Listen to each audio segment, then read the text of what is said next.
This program was made possible by contributions to your PBS station from viewers like you. Thank you.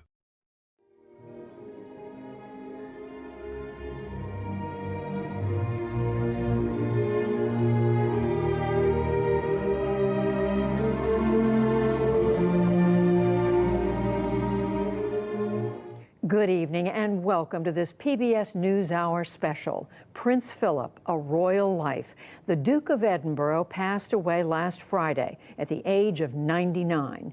He leaves his wife, Queen Elizabeth, a widow, and his 4 children, Prince Charles, Princess Anne, Prince Andrew, and Prince Edward, as well as 8 grandchildren. Prince Philip had experienced various health complications over the past several months and was most recently released from the hospital in March. To help us put Prince Philip's long life into context, I'm joined now by Wesley Kerr, a former royal correspondent for the BBC and other outlets. He first met Prince Philip in the late 1970s. Wesley Kerr, thank you so much for talking with us. Tell us, what are the British people saying about this man who was in their lives for what, more than a lifetime? So I wouldn't say it's national mourning, but I think we're all very, very sad, and many people are deeply distressed, especially older people, people in the services, people in the hundreds of charities that he worked in, and you know, people who see the monarchy as a fantastic symbol of Britain, which kind of endures whatever the other difficulties are. The Queen's popularity has always been enormous, and Philip's with it. The Queen is still very much the most loved person in the United Kingdom, and I think it would be possible to say, and I think this has become evident since he died, that Philip is perhaps the most, or was perhaps the most respected person in the United Kingdom. It's been very much a joint thing that although she's been the sovereign and the Queen, I think that the fact that he has been her strength and stay, that he's been beside her for all, you know, the 250 foreign tours, tens of thousands of engagements. So it's been a team. We feel for her with her grief at this terrible time after 73 years of marriage. And even though he'd been in the hospital, there was a shock at the suddenness of this, because he was due to be 100 in 2 months' time, and people thought, he's come out of the hospital, he's had maybe a new stent, maybe he'll make it to 100.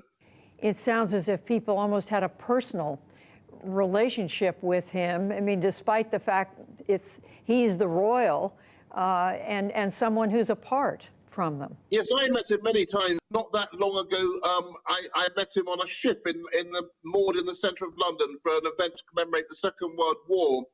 And he had earlier that day been at Parliament, opening Parliament with Her Majesty the Queen and all the ceremonial.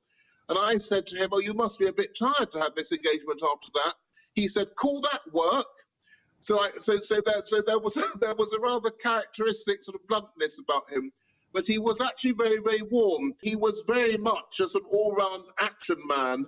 And I suppose the Queen is a more placid person, and they were most amazing foil for each other. When they would be abroad on a tour, and they would be dining in some huge room, they would arrange the table so that they could see each other, and they would smile across at each other. So actually it was a great love story. Wesley Kerr, thank you for beginning to fill out the portrait of who Prince Philip was. We'll be back with you in a little while, but first, here is a look at the life of Prince Philip from Sharn Williams and our partners at ITN Productions.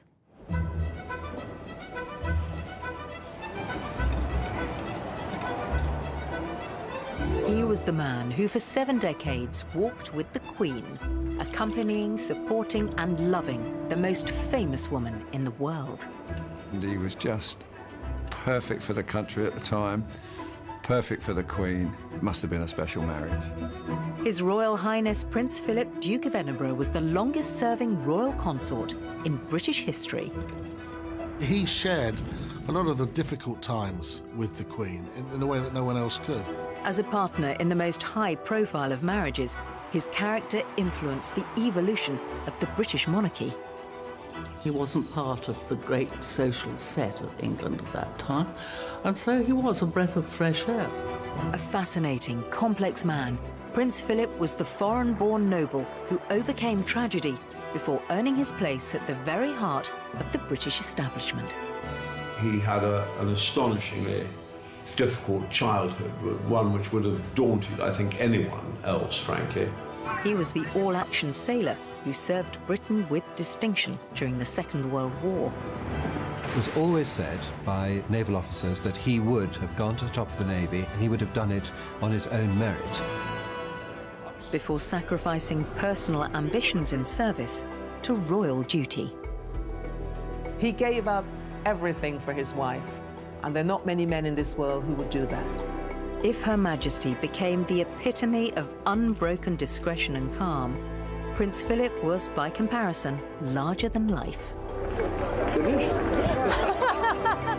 And a man of strong opinions. It remains to be seen whether those in political authority can shoulder their responsibilities in time.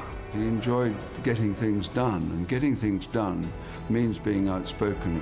Free-thinking and direct, the Duke of Edinburgh most certainly was, but ultimately he was also the husband whose devotion to his wife and to his adopted nation allowed her reign to be long and successful.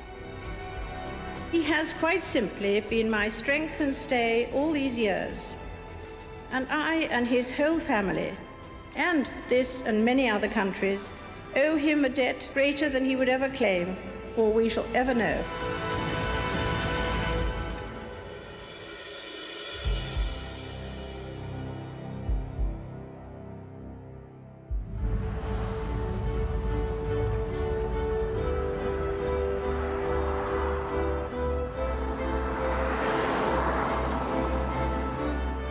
Prince Philip, as consort to the Queen, came to represent all things British.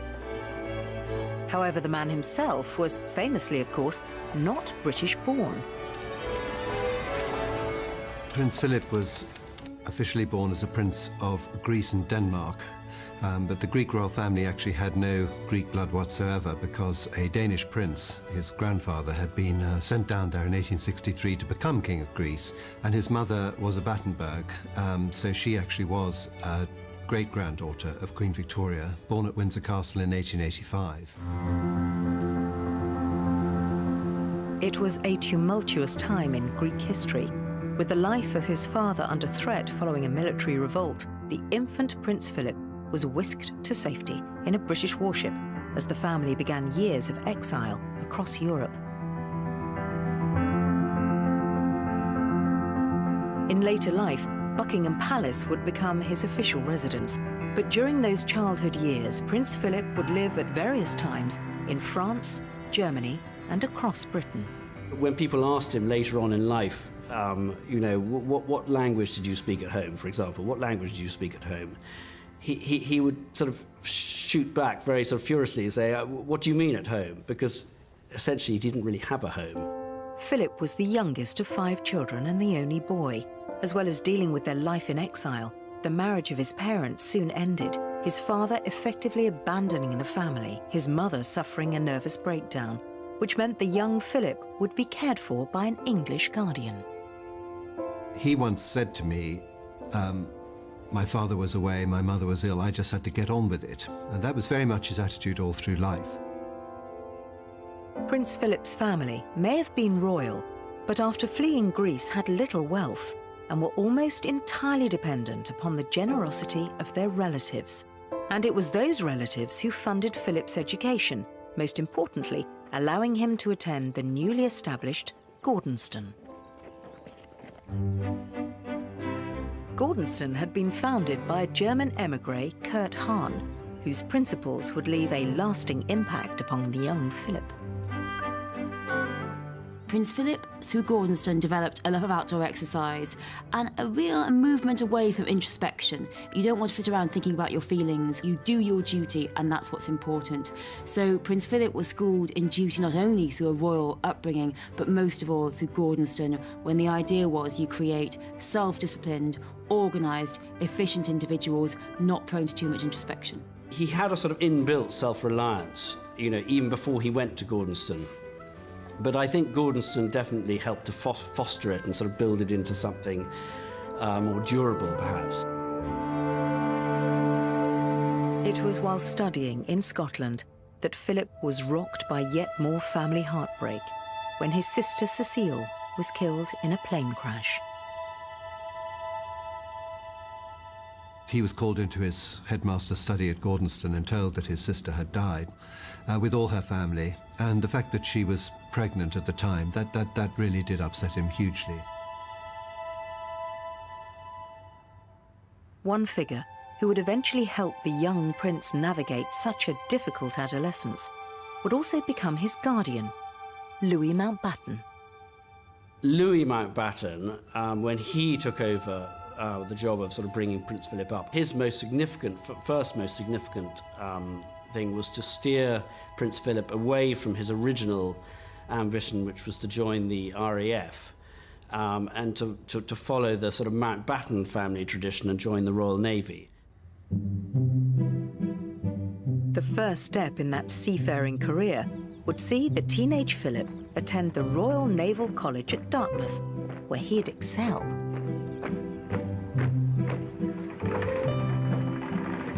Crucially, Dartmouth was the venue in July 1939 where his path would cross that of 13-year-old Princess Elizabeth during a royal visit. Lord Mountbatten had arranged for his 18-year-old nephew to escort the king's daughters. He was extremely handsome, tall and blonde and suntanned and athletic. And I think he showed off a little bit, jumping over tennis nets and this kind of thing. And I think that both the Queen, or Princess Elizabeth as she was then, and Princess Margaret were pretty impressed. The Queen later on authorised it to be known that she had fallen in love with him then. It was a meeting that was to some degree engineered by his Uncle Mountbatten, but what Uncle Mountbatten couldn't engineer was the fact that Elizabeth fell head over heels in love with Prince Philip. He was handsome, he was an excellent cadet, he was the top in his year, he was going on to a great naval career, and it was the beginning of the war. This was a time in which the great respect for sailors, the great respect for military service was absolutely flowering. The meeting in Dartmouth was important, but the priority for all, of course, during the next few years would be the Second World War. Now a commissioned officer, Philip would serve the Royal Navy with distinction, even being mentioned in dispatches following the successful Battle of Matapan in 1941.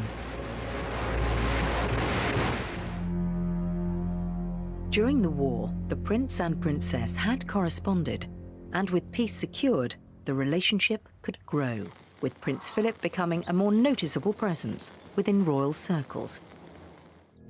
Of course, no royal courtship could progress without the permission of the king, which, after some consideration, was forthcoming. I think King George VI admired Prince Philip very much. I think his only real concern was that, Princess Elizabeth, Princess Margaret, hadn't had much of a sort of childhood and adolescence, and then all this happened very quickly at the end of the war. And, the princess was very young, and I think he just wanted to have a little bit more time with her to be absolutely certain she was doing the right thing. Lieutenant Philip Mountbatten, now His Royal Highness the Duke of Edinburgh, leaves. But the eyes of the world are centred on Buckingham Palace. With the king's blessing secured, having renounced his claim to the Greek and Danish thrones, and now a British subject, King George awarded Philip the title Duke of Edinburgh. He was able to marry Princess Elizabeth in 1947.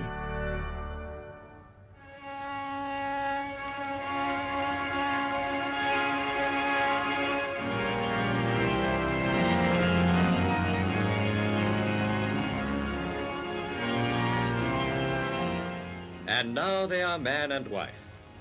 The princess had been in the abbey for nearly an hour. What followed the service was the ornate pageantry of a state occasion. It showed that this was no ordinary wedding, but that of a king's daughter. Following the bridal procession came the bride's father and mother. It was clearly a love match. You only had to look at the photographs of them. However posed the photographs were, they were clearly a young couple who were so in love with each other, a very handsome young couple. And for the public, the idea of a love match and their beloved princess being in love was so exciting to them. People after the war were desperate for some good news. There were grim times in 1947, austerity, post-war difficulties, and it was Winston Churchill who called their wedding in November 1947 a flash of colour on the hard road we have to travel. And I think that's how people saw it, a lovely party-ish occasion.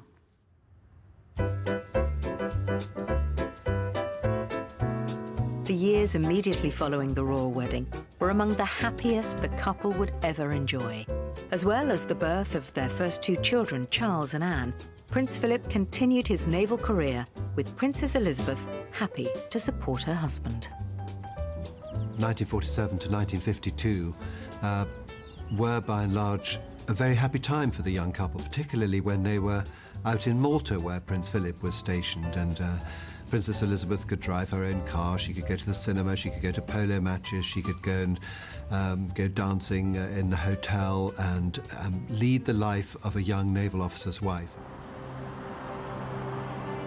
However, one cloud in the life of the royal couple steadily darkened during this otherwise relatively carefree period. The health of King George VI began to decline, so much so that Princess Elizabeth and Prince Philip began to assume some of his public duties. In February 1952, while the couple were touring Africa in this capacity, King George died in his sleep. At a stroke, both their lives changed forever. There they were out in Kenya, and the Queen was sitting in a treetops lodge watching animals at dawn at the watering hole when her father died at Sandringham in Norfolk in the early hours of the morning, and she didn't know. And then she came back to find Prince Philip very upset, telling her what had happened. And when he was told by his aide, the aide described him as looking as though half the world had fallen on him.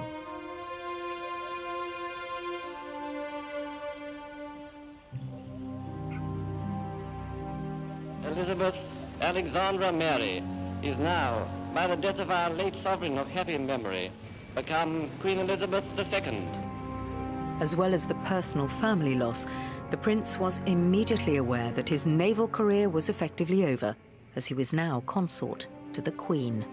I think he would have contemplated 20 years which they could lead their own lives, and during that time, undoubtedly his ambitions were concentrated on the Navy, and he might well have gone a long way. The worst thing that happened to Prince Philip in the course of his adult life really was the early death of the king, because he wanted to prove himself in the Navy, and it was always said by naval officers that he would have gone to the top of the Navy, as did his uncle, Lord Mountbatten.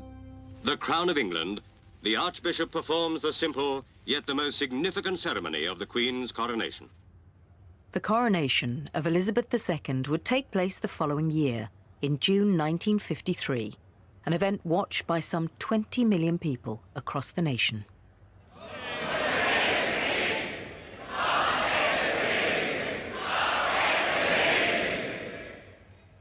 The defining day of Prince Philip's life was the coronation, because until then they'd lived pretty much as a wealthy but normal couple in the 40s and 50s. Now it is different. He is the consort. He is the consort to this great queen, to this major queen, and his job now is to support her and to support the role.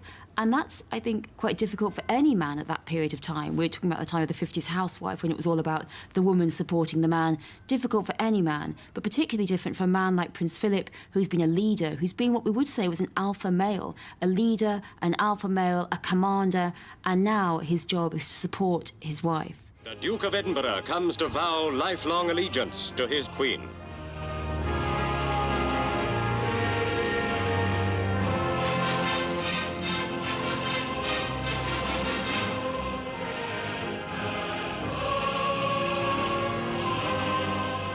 the Archbishop of Canterbury, he was all for keeping Prince Philip sort of out of the main part of the service as much as possible, and the Queen was equally as determined to bring him in as much as possible.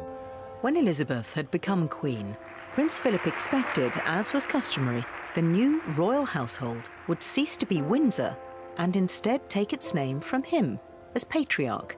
But this didn't happen. Well, Prince Philip was absolutely furious and upset and said, "I'm nothing but a bloody amoeba. I can't even give my name to my children." And he said that every man in Britain, even the poorest working man, he gives his children his name, and he could not. And that was a real blow to his manhood. It really was. And so it was very upsetting to the Queen, but she simply knew it had to be the Royal House of Windsor. It could not be the Royal House of Mountbatten. That was not possible. The politicians wouldn't allow it. The royal family wouldn't allow it.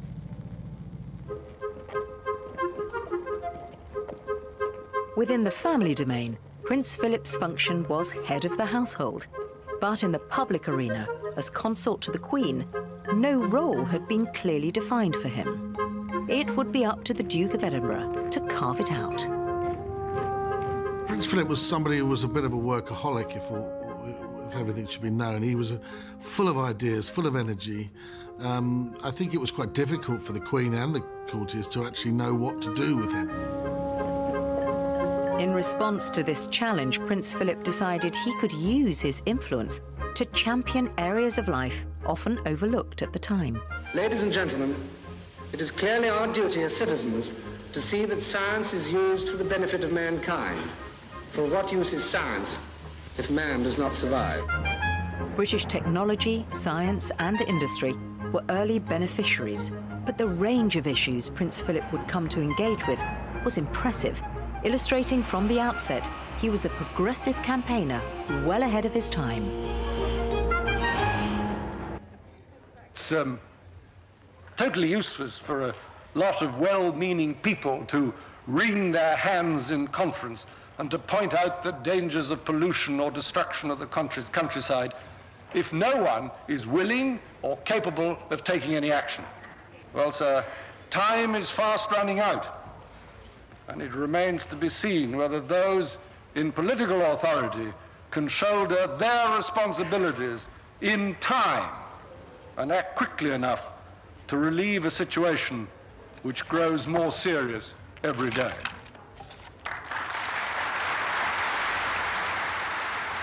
Prince Philip started banging on about the environment, about fossil fuels being in short supply, oil running out, and he was talking about the environment in the 50s. But in the 50s, nobody took any notice because nobody knew anything about the environment. Alongside his work in conservation, in 1956 he founded the Duke of Edinburgh's Award, the self-improvement programme for young people, which would eventually become one of his greatest legacies. His sincere desire to help the next generation make the most of their lives was evident from the outset. This scheme is not a cure, it's a preventative. Once you've got a soccer hooligan, you've got a soccer hooligan, and somebody else is going to have to try and cure him of that. The purpose of the scheme basically is to try and catch people while they are moderately civilized still and keep them that way. I have a feeling the reason why the Duke created the Duke of Edinburgh Awards was to make sure that there were people who were left behind were always thought about, given opportunities, because once you give a child or a young person an opportunity to prove themselves, they flourish, and that's what the Duke of Edinburgh Awards is all about. So how would you sum up the identikit young person you might meet? Are they enthusiastic? Are they lazy? Are they inquiring? There's some of all. Yeah, I don't think you want to generalise about young people. It's very dangerous. But there's no sense you have that they're less willing to take risks nowadays? You know, we hear this talk There's a great danger about generalising about young people, because you can find somebody who's the exception, or not just somebody, but a whole group of them who are exceptions. During his life, Prince Philip was actively involved with hundreds of charities and organisations. One of his strengths as an advocate was his willingness to speak his mind on a range of topics, while often writing his own speeches as well. Prince Philip had a little bit more room for manoeuvre. He still had to support the Queen's neutrality, but he could encourage discussion and reach conclusions that perhaps allowed people to say and do what they thought. With Prince Philip writing his own speeches made those around him, his staff, his secretariat, a little bit nervous because they were never ever terribly sure what he was going to say until he delivered it. He was one of those people who tend to play close to his chest, and he'd never pass the speech around for others to see and others to vet it. He knew very well that he had to steer off politics, but there was a way of delivering a message that might have a political overtone and delivered in such a way that it didn't rock the boat. However, Prince Philip's frankness could take his audience by surprise on occasion, as it did in 1969 while in Canada, where he seemed to suggest Canadians could sever ties with the monarchy, if so inclined. I believe that it's part of the structure of our society, and particularly in this country and the United Kingdom. I think it's valid, but it is for the purpose of the community here, and this is how it should develop. If there is a consensus of opinion that it's outlived its value, well, then let's come to an amicable agreement about it.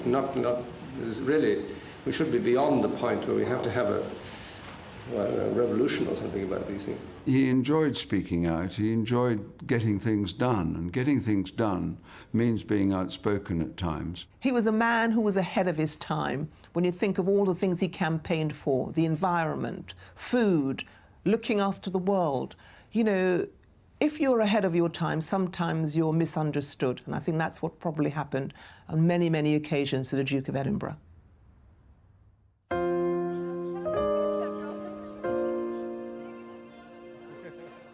In later life, and to his dismay, Prince Philip's comments would come to define him in the imagination of some.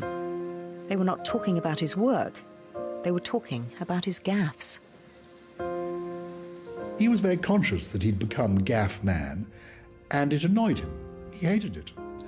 As he said to me, you know, when the Queen comes into a room, she is the Queen. And people respect that. She is the event. When I come into the room, well, I go down endless lines shaking hands, and I do at least try to make one person in the lineup laugh. The Prince's latest gaffe was made as he accompanied the Queen's visit to an Aboriginal cultural centre. The palace leapt to his defence today, reportedly claiming that his comments were meant in good humour. I remember once in Brisbane, and there were some Aboriginal elders, and he came up to them after the Queen met them, and he came second, of course, as always. But he said, I've just met your other tribe up the road there. He said, are you still chucking spears at each other? And they all laughed, and of course, when it was reported the next day, it looked awful for him. He was very angry about that, because the other tribe he'd visited earlier had told him that we used to go to war with them and we used to throw spears at each other, because he thought that was tremendously funny. Some of the gaffes he shouldn't have said, some of them he didn't say, and they've just become urban myths. But when he said those sort of comments, for instance, the slitty-eye comment in China, the fuse box which looked as if it had been put in by an Indian, I don't believe he was saying that out of nastiness. I do remember once at a private dinner party, there were perhaps a dozen men around the table, all of whom knew the Duke well, and a friend of mine and a friend of his, more his generation than mine, began telling a joke that was clearly going to have some sort of racial subtext to it. And the Duke of Edinburgh, though this was a private occasion, stopped him and said, I don't think we like that kind of humour here. I think he was just saying comments, like many people of his generation said, just trying to break the ice. In the presence of the monarch, which tends to silence people rather a lot, even sometimes people of enormous capability and experience get totally tongue-tied in front of the Queen for some reason. But with Prince Philip, his sort of easy way with a joke really did break the ice, and walking, for example, onto a factory floor, onto some great occasion with hundreds of people there, just that little remark, you know, and people laughing, even if they hadn't heard the joke a little further down in the room, just sort of warmed up the occasion in the best possible way. The guns were deafeningly close, and Prince Philip's amusement may well have been caused by the discomfort of the assembled photographers. If ever he was on a foreign tour, he saw there was a British news crew going to be accompanying it, his heart sank, because he knew all they would be looking for was the gaffe.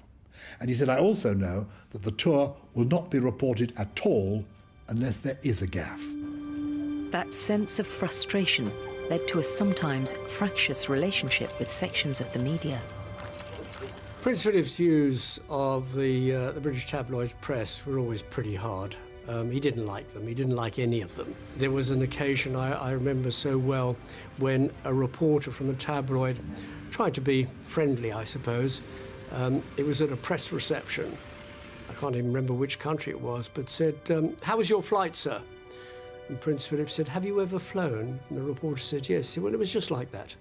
In a way, if you're presented with all these things and all those things, you know more or less that if you're going to say something, it's going to be taken down. But if you're having a conversation and somebody pokes one of these at you with a tape recorder behind, or one of those long listening devices which they can overhear a conversation 20 yards away, you get a bit anxious.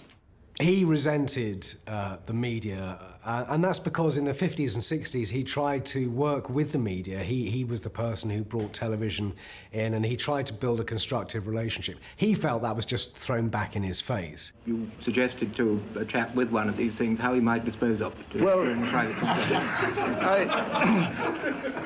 I'm delighted he took it down. I hope he did it.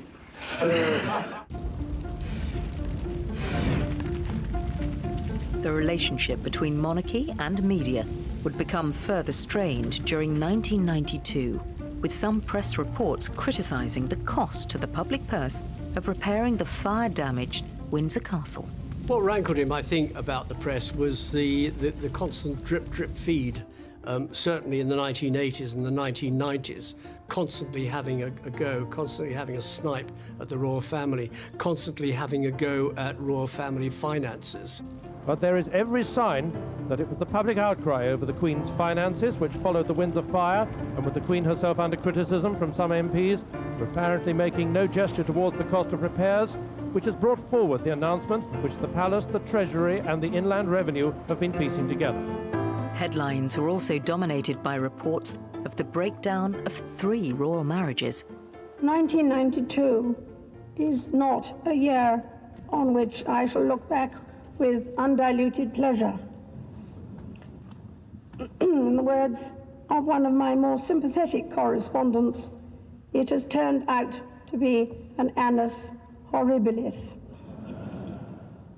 I sometimes wonder how future generations will judge the events of this tumultuous year.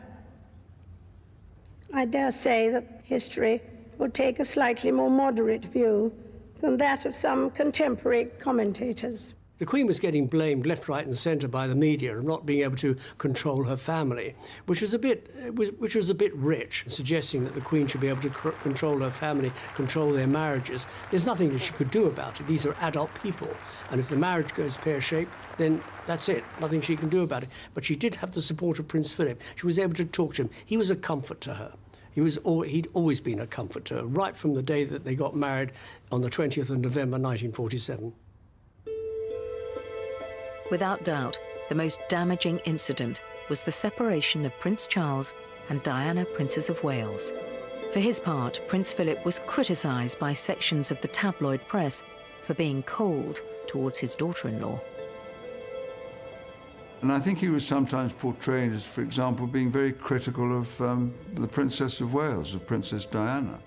But in fact, although I haven't seen those letters, but he wrote to her quite often in the 80s and early 90s and was compassionate in the sense, look, I know what it's like. I came into the royal family as a foreigner and as someone outside the British royal tradition.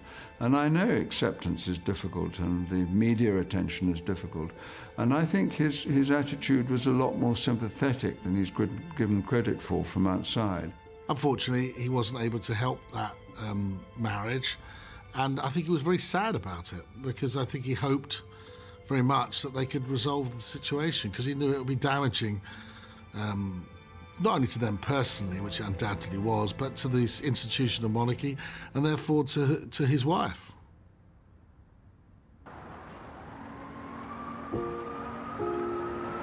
In their first official announcement, detectives investigating Saturday's fatal crash have said the driver of the limousine in which the Princess of Wales and Dodi Fayed were travelling had been drinking that night. The amount of alcohol in his blood well above the legal limit. If the monarchy had felt under attack in 1992, 5 years later, in August 1997, the death of Diana in Paris would precipitate the fiercest criticism they had ever faced. As head of the royal household, Prince Philip would help steer them through this dark hour. Prince Philip was a tremendous support to both William and Harry, as was the Queen. They were up at Balmoral when William and Harry were there. Prince Charles was there with them, their dad. And this was a tremendous shock to everybody. And what needed to be done was to help and counsel William and Harry to come to terms with the tragedy that had happened to their mother before they had to return to London.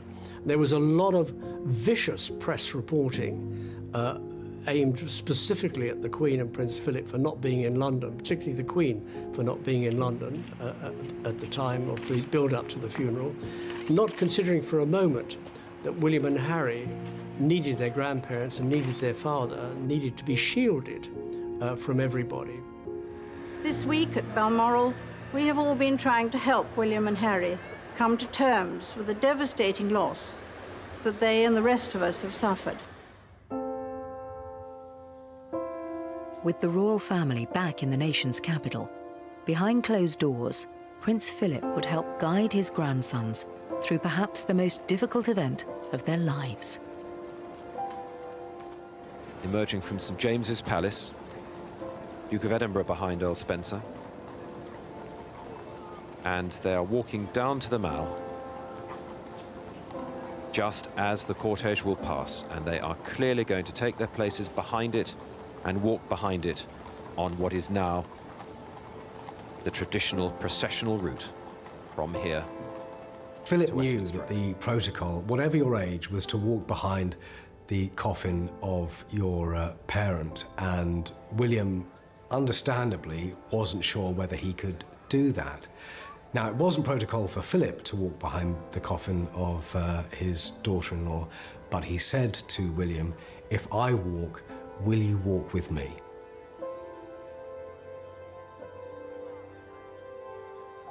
And any footage that anybody looks at today or tomorrow or any time in the future, they will see Prince Philip gesticulating in conversation with William all the way along the processional route, pinpointing landmarks to take his mind not only off the tens of thousands of people lining the route, but the millions watching global television.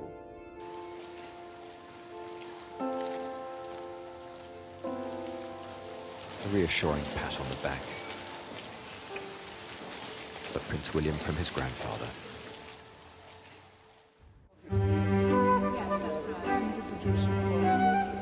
As well as becoming Britain's longest-serving consort to a reigning monarch, Prince Philip was also the oldest ever male member of the British royal family. I can only assume that it is largely due to the accumulation of toasts to my health over the years that I'm still enjoying them.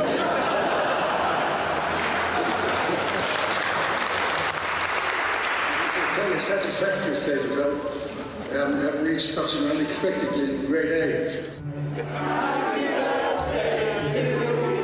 Prince Philip had remarkable energy levels.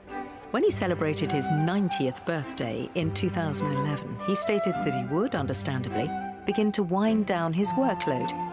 That didn't seem to happen. Prince Philip suffered several health scares in later life, the most high-profile in 2012 during the Queen's Diamond Jubilee.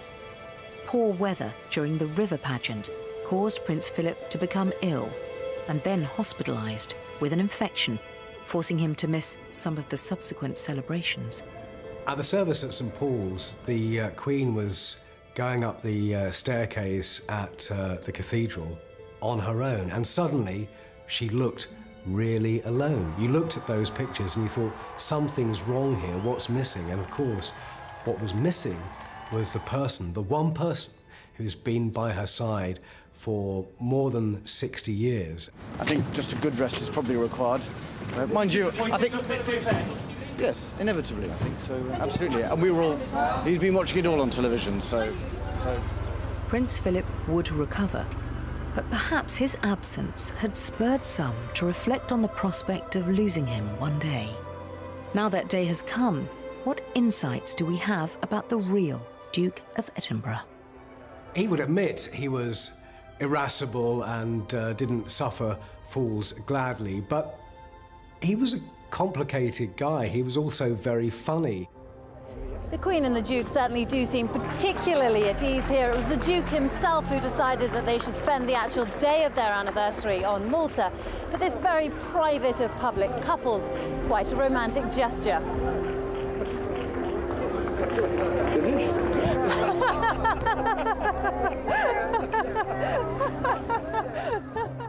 The first time I met the Duke of Edinburgh was at a luncheon, and I was asked to sit next to him, and they told me he was only going to be there for half an hour. He came and he spoke to the person on his right for 25 minutes. Then he suddenly turned to me and said, "So tell me, who are you and what do you do?" And I said to him, "I tell you what, my love, you tell me who you are and what you do, and I'll tell you all about myself," which he thought was hilarious. And we got on so well because I stood up to him. Prince Philip was a stickler for accuracy. The details mattered to him. I'd written a biography of him for one of his charities. I put somewhere in the book that during the Second World War, Prince Philip had served on HMS Ramillies. He said, "I didn't serve on HMS Ramillies." I said, "You did, sir. You gave me the logbooks. I know you served on HMS Ramillies." He said, "I did not serve on HMS Ramillies." I said, "Excuse me, sir. You provided the logbooks, I've seen the photographs, you served on HMS Ramillies." He said, "I did not serve on HMS Ramillies, I served in HMS Ramillies." You don't live on a ship, do you? You live in a ship. You don't live on your house, you live in your house. You don't know anything, do you?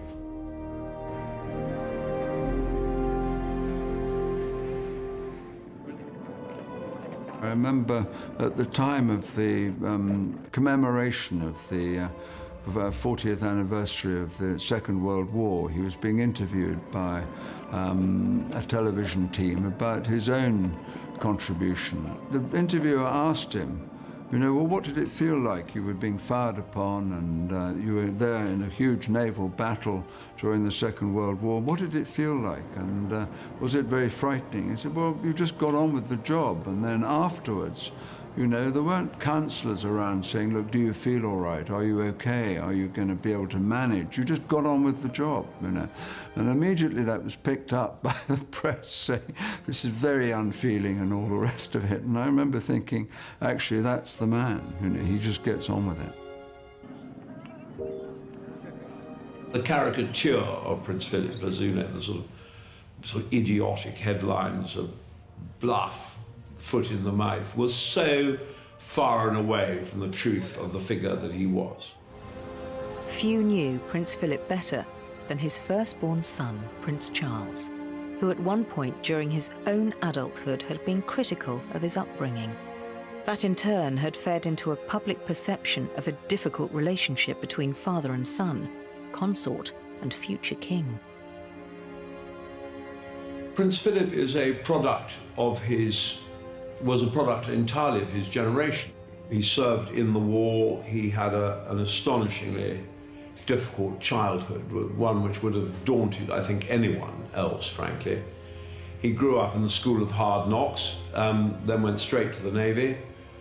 As I say, a very distinguished war, and so inevitably his character is different from that of his sons, because that's the way it works. There was never any doubt that they both loved each other very much. They would always greet each other with a hug and a kiss and depart in the same way.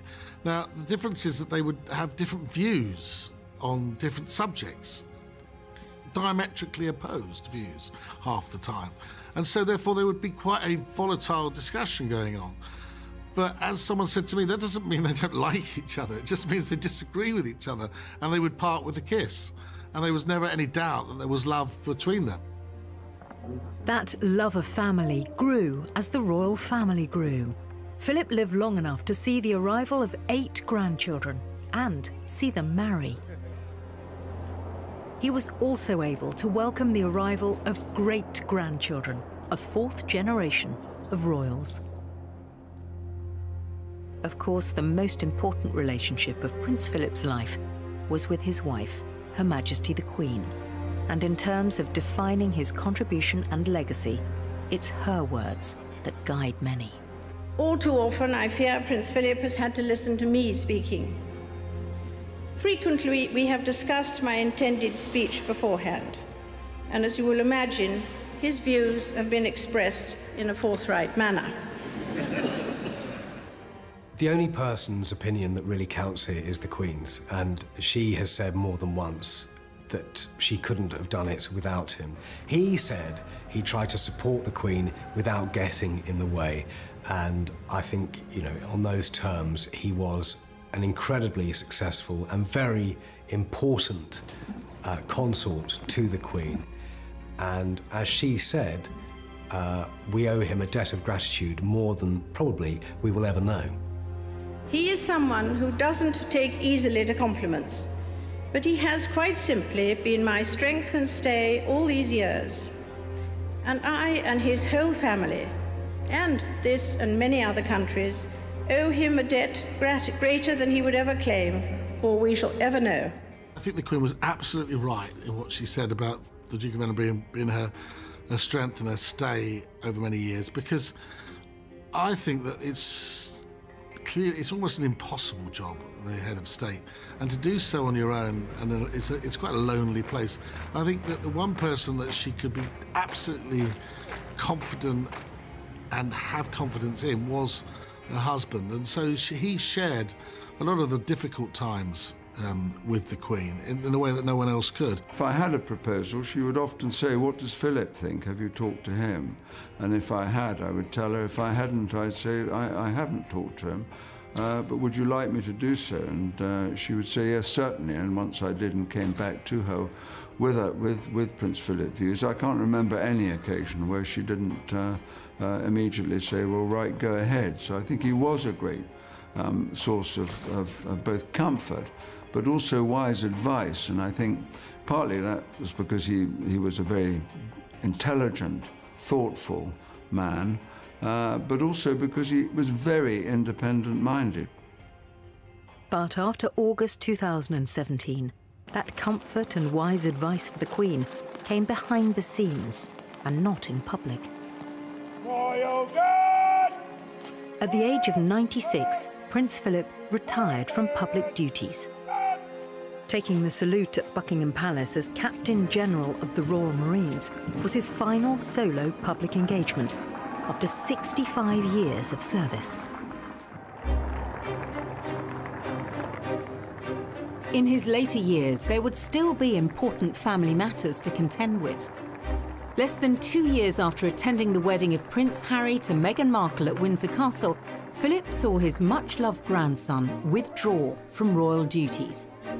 This included Harry relinquishing his title as Captain General of the Royal Marines, a position handed to him by his grandfather. Philip's reaction would have been one of great disappointment. He'd formed a very close bond with Harry over the years, so there'd been this long link between grandfather and grandson. Philip, too, his whole life has been shaped by a sense of duty, supporting the monarchy, supporting the Queen, of course, first and foremost. And I think he felt that Harry was letting the side down. Philip, I know, did not approve. And at the age of 97, Prince Philip was involved in a car crash near Sandringham that injured a member of the public.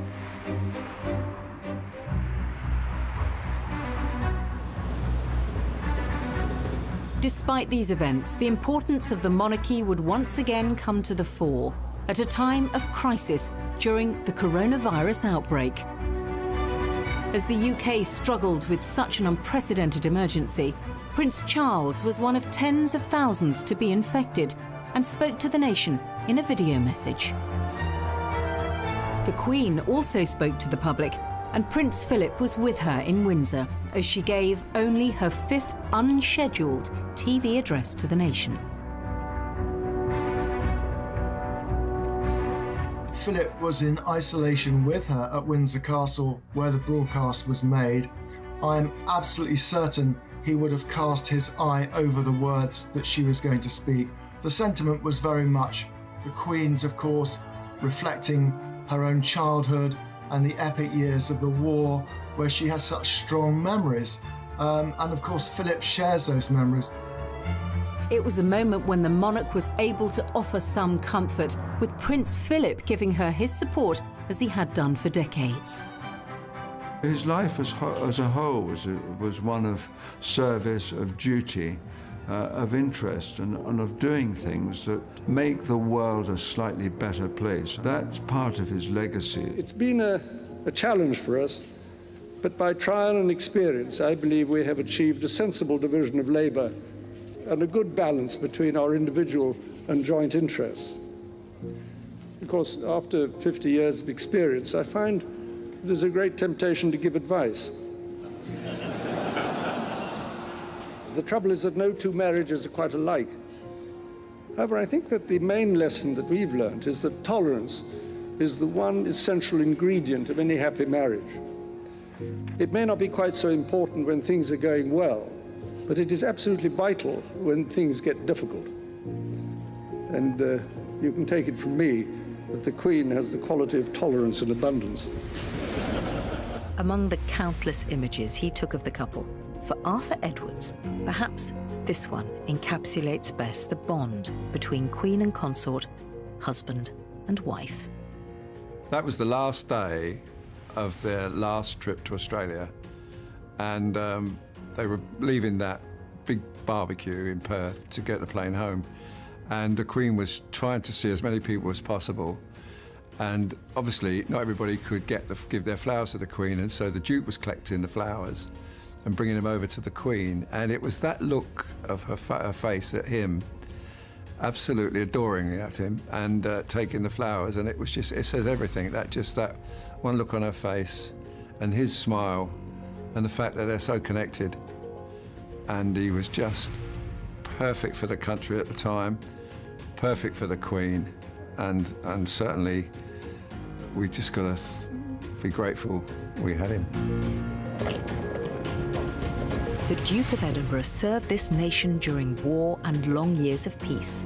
For 7 decades, he supported his wife and sovereign loyally.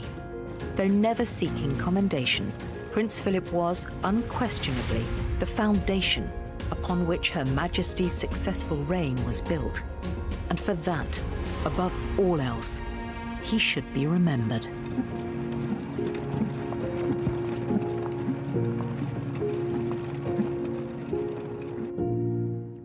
What a life and more than 7 decades of marriage.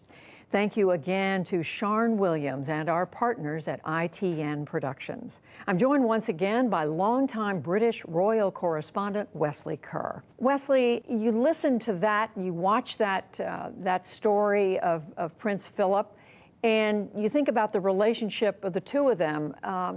We are so accustomed to seeing them together. What is it going to be like for Her Majesty the Queen without him? To lose your strength and stay, your life partner who you've been in love with since 1939, who you've been married to since 1947, and with whom you shared this astonishing life. People think of the British royal family as austere, but actually in these palaces, in the private areas, there's lots of laughing and joking and humour. And he was able to make her laugh, to calm her down. I mean, she's actually quite a shy person, naturally. You'd often see her having to sort of prepare herself mentally before going into a big event, going into a room. But she always knew there he was behind her, beside her, or working the room on the other side. And then in addition to the 250 tours that they did together in different countries, often lasting weeks and weeks in the old days when it was on the yacht, he did hundreds and hundreds of visits in support of his charities or military causes. So the amount of energy and hard work, I think, is something that he was doing really until he was 95. He made over 5,500 speeches all over the world about environmental causes, about green issues, about conservation. they invented this thing called the walkabout, where they would just like kind of plunge into a crowd, not in a politician sort of glad-handing way, but just standing back and letting people chat to them. But he would shepherd people forward. So if there were people on the other side of the crowd, or people who thought they wouldn't get a chance to meet her, he would shepherd them forward or collect their flowers and give them to the Queen. So they were the most incredible team. Remembering Prince Philip, what he meant to Queen Elizabeth and to the Commonwealth. Wesley Kerr, longtime royal correspondent, thank you so much. And that concludes this PBS NewsHour special, Prince Philip, A Royal Life. I'm Judy Woodruff. I hope you will join us each evening on the PBS NewsHour, on your PBS station and online at pbs.org/newshour and our social channels. Thank you for joining us, and good night.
This program was made possible by contributions to your PBS station from viewers like you.